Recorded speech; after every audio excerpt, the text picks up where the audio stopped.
news and notes to the coaches and players for America's team. Let us go inside the Stars on 105.3 The Fan. Look at that intro from Rai on the Fan Can Twitch and YouTube. Enjoy it while it lasts. Man, it's going to be sad when he's gone. Now we're going to have some slappy coming in here trying to learn the ropes. Or Carter. So either one. More on that later in the week. Good morning, Metroplex. Shout out to the 6 a.m. Club. Got the entire morning squad here with Shan, RJ Choppy, and now our Cowboys insider Bobby Bell to react to a story that kind of got buried a few weeks ago from Ty Dunne. Who is Ty Dunne, Bobby? Ty is a long-form features writer.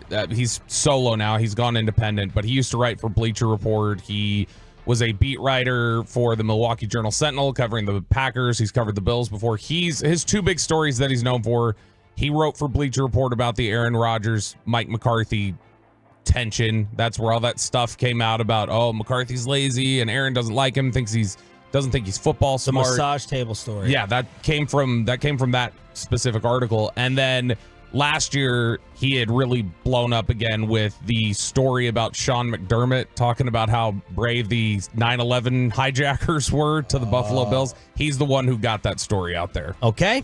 Well, with that being said, here's the headline. Mike McCarthy is reportedly beginning to get fed up with owner Jerry Jones. Dunne has heard that McCarthy is doing the best he can. Some of the people I've talked to, quote, have said that he's getting fed up with it a little bit. Some that spoke for the article said that they thought it was a mistake for McCarthy to be coaching on the final year of his contract. RJ Choppy, you have had similar thoughts. At least give him a one-year extension. A former Cowboys personnel man said you may not have to give him another 5 years, but at least extend them out 1 year and extend out all the coaches 1 year to give them a level of security.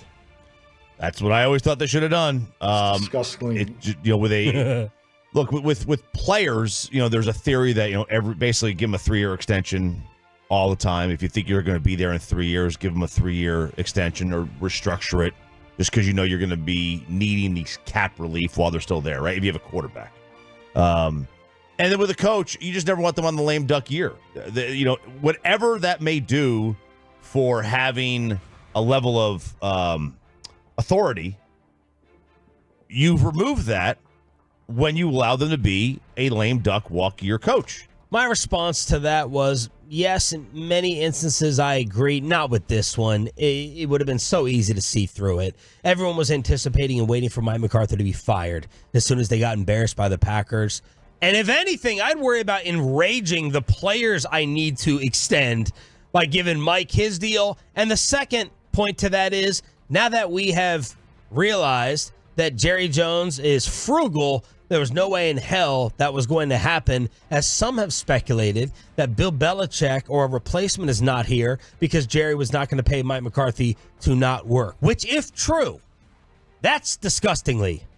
That is so disappointing that someone in their waning years would allow that to factor in to getting maybe the final head coach missing piece to put you over the top. If not paying out McCarthy to sit on a sideline or sit at home studying analytics for the first time, if that was actually something that factored into this, that's disgraceful when you talk about Jerry Jones. And I know he does not love the discussion or thought that he could be tight with the purse strings. Hey, man. Yeah, I don't know if it would be... I think that's absolutely a possible thought process, is that he's not paying anybody to do nothing for him. But I don't know if that would be, at least from his perspective, I don't know if the thought process would be anything about being cheap, more so like, if I'm paying you, you're doing something for me. Like not a cheap thing, just more like, I'm willing to pay whatever, but if you've already locked into this, you're giving me something. You're not going to get beach checks for nothing. You're not going to play me on this one. You are going to sit there and you're going to give me exactly what I paid for. Shouldn't even factor in if you're in the Cowboys situation. I mean, probably not. In my opinion. Probably not. I mean, I'm the Let one Bill who would Belichick and Dak Prescott go to New York with the Giants and win something big. Yeah, I mean, you guys know that the last 2 years, my argument has been you should have let Mike McCarthy go. And so that shouldn't have been an overriding factor. But I do think that is something that he probably considers. And if that is his thought process, don't tack on an extra year there, because that's going to prevent him potentially again from running it out. Your reaction, Chop, to the headline that McCarthy could or is getting fed up? I mean, like, then leave. I don't know what to tell you, man. Like, that's just that's what you sign up for here. You should have read the directions before you came to the party. Seriously, like, it's, I like Mike. I think Mike's a fine coach. He but loves like you. Yeah, yes, he Not does. after these comments. But like, that's the deal when you're the Cowboys head coach. Like, you've got to deal with crap, and that crap is Jerry. Like, you just got to deal with it. You've got to deal with, regardless of all of Jerry's, positives and negatives, they come with the territory. If you don't like them, don't sign on to be the head coach. If you're fed up that he undermines you, were you not paying attention the last 30 years? Like, did you not pay attention to the league? Do you not know that he had the guys would walk around the head coach and go talk to him, that he was the GM for 6 guys, and that Steven was the GM for 47? Did you not realize that? Like, were you not paying attention? I don't know what to tell him. I love Mike, but like, if you're fed up with this, you should have read the instructions first. I think that this might be just laying some groundwork. Everyone is starting to protect themselves. Not necessarily that he's getting like fed up with Jerry. If I was Mike, I'd be fed up with all the contract situations. Not just myself, not just which Mike shouldn't have too many legs to stand on, except for 3 straight 12-win years. That is a leg. But not doing what you're supposed to do in the postseason. And then the uncertainty of Mike Zimmer on a 1-year deal, Dak Prescott, the CeeDee Lamb situation, and not adding in the offseason. I would think that some of this report, if it's true, stems from those feelings of, yo, man, y'all haven't done anything this offseason to push us over the top. Yeah, I mean, I think that we all assume Mike, to some extent, has been fed up. Yeah.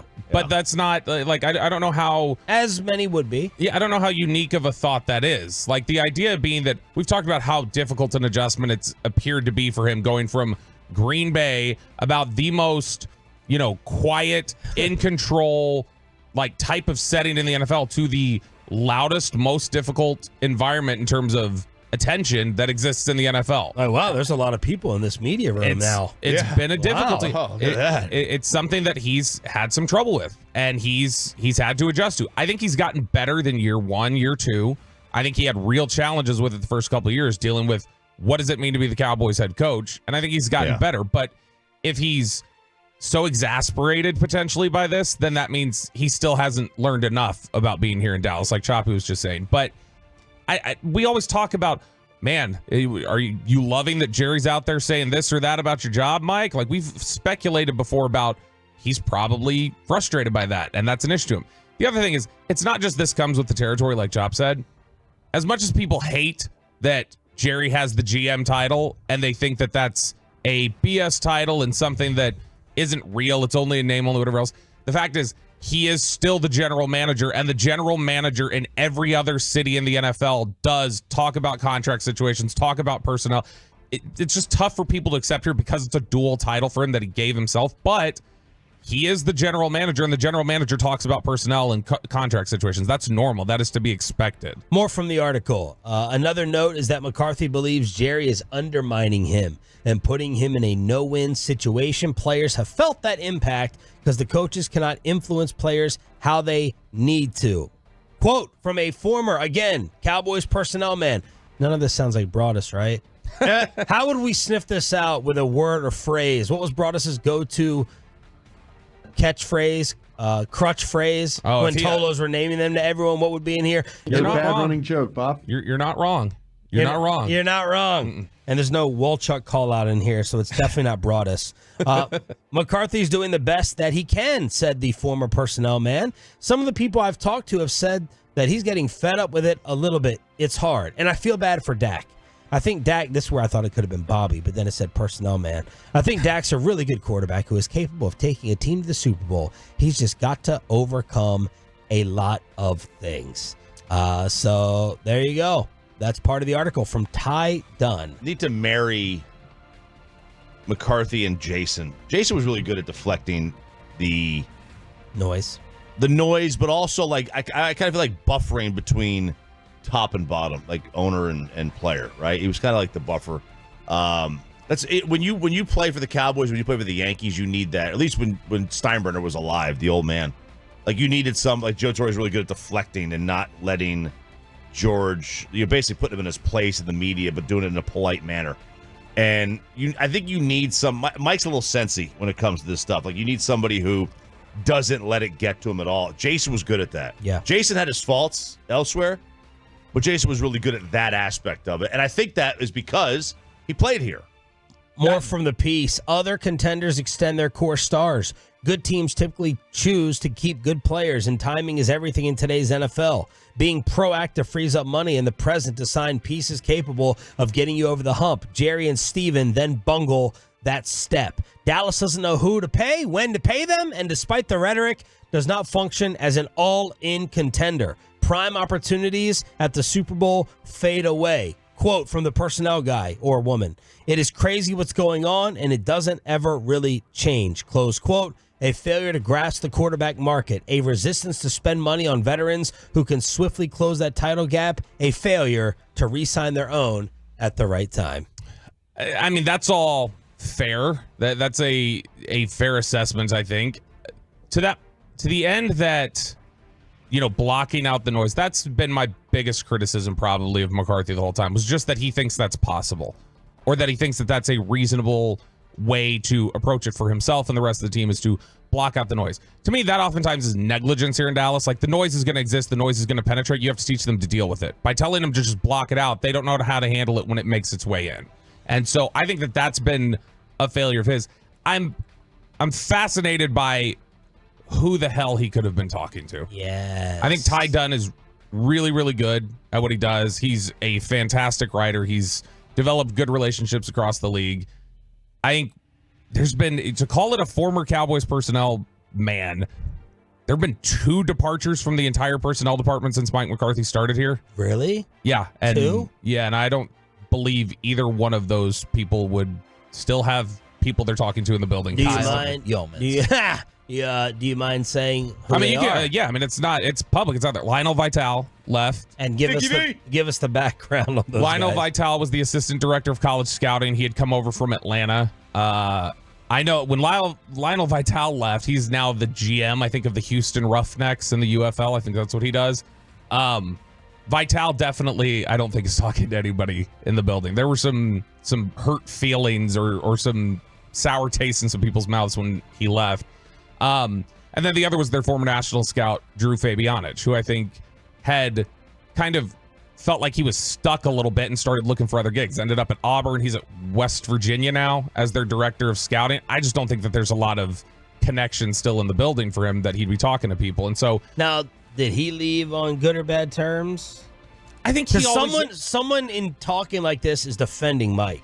Right. I don't.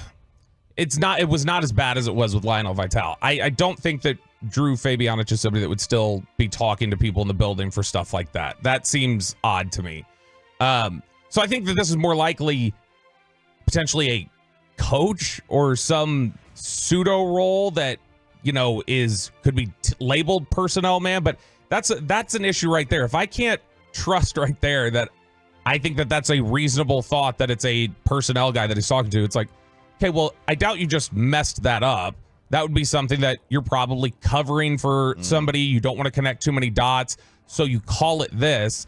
And if we start from that very footing, then how can I trust the rest of what's being written in the article? Right. Well, you got to start with Syracuse ties and Buffalo ties when you're looking with tie, right? Ties. Do we think that McCarthy is happy or irritated that this is out? Ooh. He's going to publicly be irritated. I don't think he's... I think if anything is written about Mike, he's generally irritated by it. I don't think he's actually happy with anything that comes out, right? I don't know. I think at times he's been completely happy to have certain things put out there. Yeah, everyone does. I would think that I would lean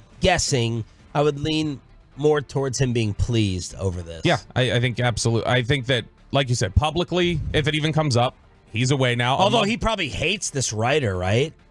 Probably because that was not a great look. But Ty Dunne did spend 4 years in Green Bay. He was on the beat for 4 years with McCarthy working there. And so, I mean, he's got Green Bay ties. So that's... Maybe Mike's his source. Yeah, I mean, you can, if it's a former personnel man, though, you can pretty quickly narrow down the list of Green Bay coaches that came with McCarthy that then left and are gone now that you could probably narrow this down to. But it is, I think he absolutely would be happy with this angle being taken publicly. I mean, I bet you Mike would be much happier if this happened in February before free agency started. And maybe this would have kicked them in the butt a little bit to get some things and players in free agency, but that is not happening.